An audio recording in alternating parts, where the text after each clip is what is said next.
If the epicenter of the coronavirus outbreak in Europe is in Lombardy province in northern Italy, then the absolute center of this epidemic is here in the town of Bergamo.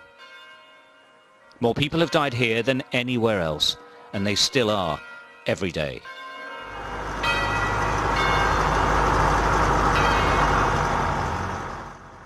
The virus storm swept through these beautiful ancient streets.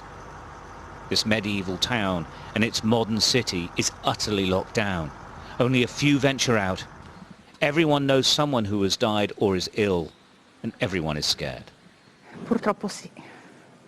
È doloroso non poterli salutare, è doloroso lasciarli soli, e viene un po' di tristezza, c'è molta tristezza.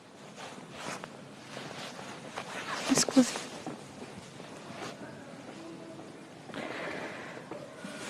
Sì, non è purtroppo vedere i propri amici, i propri parenti che se ne vanno piano piano, proprio così, vedere la gente che si prodiga comunque a cercare di salvarli in tutti i modi, e vedere che comunque poi non c'è possibilità per alcuni, fa male, fa male. Here they believe the only way to stop the spread of the virus is to shut everything. Only essential shops are open. It is hard, but it is, according to the experts, the only solution. The man tasked with dealing with this crisis while protecting his family and leading his community is the mayor, Giorgio Gori. He imposed the lockdown. Is your message to the outside world, if you like, that you have to lock down? Absolutely yes, absolutely yes. I have two daughters. They are studying in England, one in Taunton in college, and the other in Canterbury. She's doing a master.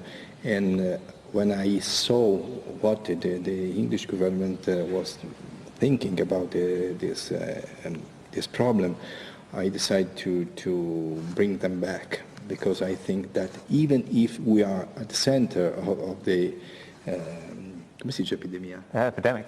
The epidemic, probably they are probably more secure, sure, here than in England, because I don't understand why the government didn't decide in time to protect the citizens. In Bergamo, the only people allowed to gather, always keeping apart, are coming to the town hall to register the deaths of family members. This is the old wall city in the city of Bergamo. This was the hardest hit when the virus first came. It's the most hit city in the most hit province, in the most hit country, Italy, in Europe, and widely regarded as one of the most dangerous places in the world at the moment because the virus is so virulent here. It isn't empty, it looks it, but it isn't. It's full of people, but they are all self-isolating. They are all following the rules. Very few people come out onto the streets. And everyone we've spoken to has said that this is what the UK should look like already.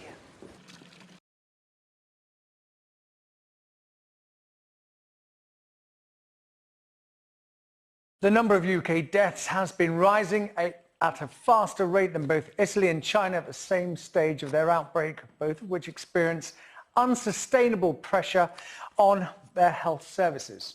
As we know, some regions are recording more deaths than others. As of Saturday, in London, 1 in every 100,000 people have died, or that's 10 per million. The West Midlands has 5.4 per 1 million, followed by the South East, which has a ratio of 4.7. But within those regions, NHS capacity and the age of the population varies widely. Researchers at Oxford University have looked at both to identify the areas that could come under most pressure from COVID-19 based on recently published infection rates. These so-called hospital deserts include Powys, Northumberland, Rutland, Suffolk and the Isle of Wight, where hospitals could easily become overwhelmed. The research suggests some regions can cope with a higher rate of infection than others. For example, London, the worst affected region so far, can cope with an infection rate of 4.7% of its population compared to Cornwall at only 1.5%.